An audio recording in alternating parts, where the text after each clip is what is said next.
Valeu, galera. Vamos lá? Hoje nós vamos falar sobre força resultante. Força resultante é uma grandeza vetorial que tem uma intensidade, uma direção e um sentido.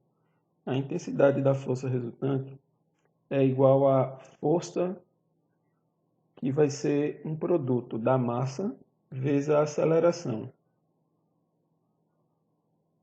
A força resultante é uma soma vetorial das forças que atuam no corpo.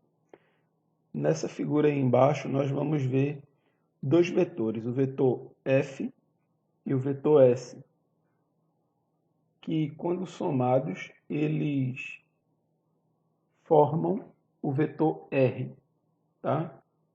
Seria uma composição de vetores e a gente vai ter aí essa soma.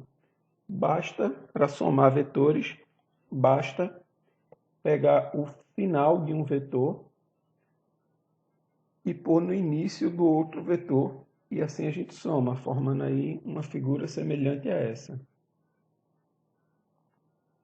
Daí a gente vai ter a soma vetorial é representada como uma soma mesmo entre grandezas vetoriais.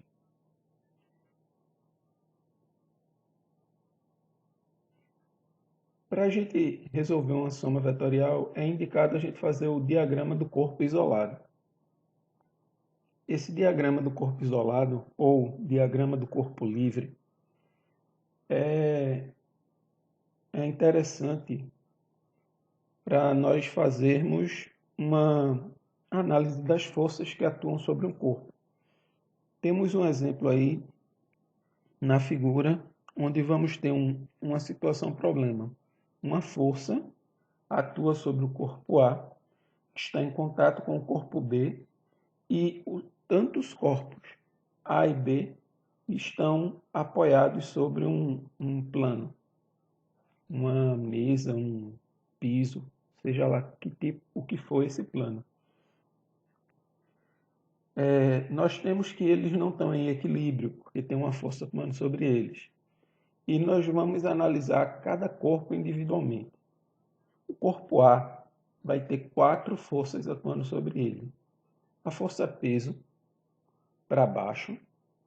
A força normal, que o plano exerce sobre o corpo A, apontando para cima. A força que o corpo B emprega no corpo A, que é essa NBA, e a força que atua sobre ele, F. Notem, cada uma dessas forças aponta para uma direção, onde algumas delas se anulam e onde NA se anula com PA e NBA vai ser equivalente à força que ele vai aplicar em B por conta da lei da ação e reação, terceira lei de Newton. Quando olhamos para o corpo B, nós vamos ver algo semelhante. Nós temos que o corpo B tem 3 forças atuando sobre ele, que é PB, o peso de B, a normal que o plano exerce sobre B e a força que o corpo A aplica no corpo B, que é NAB. Notem, NAB vai ser igual a NBA em módulo, né? Porque elas estão apontando para direções diferentes. Dessa maneira,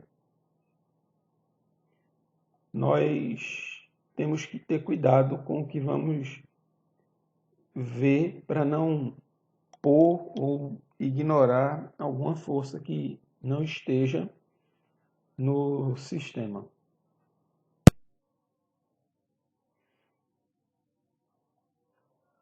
Agora nós vamos refletir um pouco sobre a ideia de um corpo em repouso ou em movimento retilíneo uniforme. Um corpo em repouso ou em movimento retilíneo uniforme, ele terá ou velocidade zero ou velocidade constante. De toda forma, ele vai ter uma aceleração zero. Se a aceleração é zero, nós vamos ter que a força sobre ele é zero.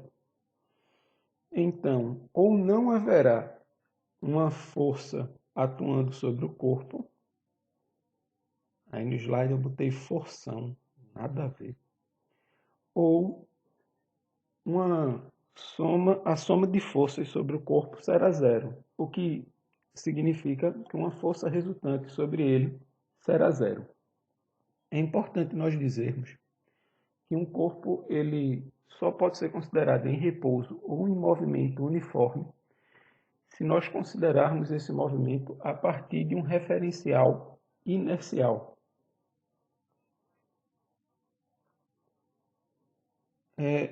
Corpo sob ação de múltiplas forças. Um corpo sob ação de múltiplas forças, ele vai ter algumas condições que é importante a gente comentar. Primeiro, as forças elas podem ser na mesma direção e no mesmo sentido, é como nesse exemplo, onde você tem F1 na horizontal e F2 na horizontal também, e a força resultante, vai ser igual à soma das duas forças.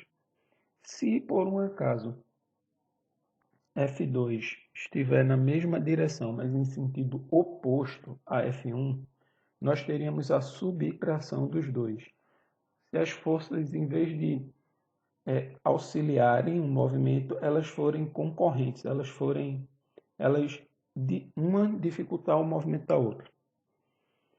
A gente só subtrai elas, mas como elas são coplanares, né, elas estão na mesma direção, nós teríamos uma soma direta das intensidades ou uma subtração direta das intensidades.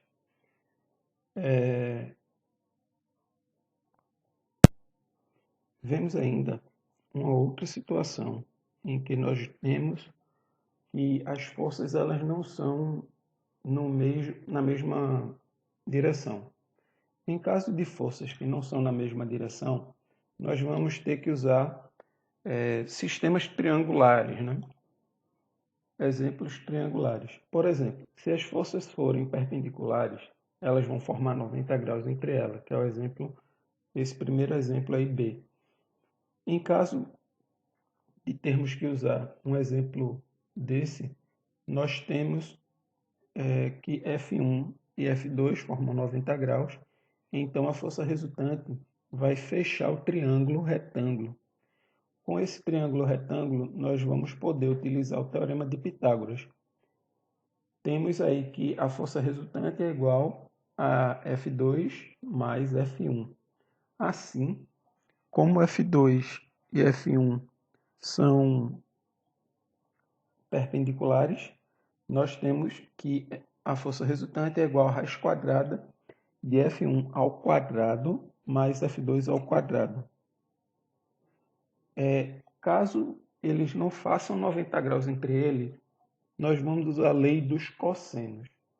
Como vocês lembram, a lei dos cossenos é uma lei que vem do triângulo também, e ele é um pouquinho mais completo do que o teorema de Pitágoras, onde você vai ter que a força resultante é igual a raiz quadrada de F1 ao quadrado mais F2 ao quadrado mais 2 vezes o produto de F1 vezes F2 vezes o cosseno do ângulo entre os vetores. Essa lei é simples, né? Um pouquinho mais completa, um pouquinho mais complexa do que a lei de Pitágoras, mas são equivalentes, né? Já que o cosseno de 90 é zero, você teria uma anulação de toda essa multiplicação aí pelo cosseno do ângulo. Bem, pessoal, valeu, até mais.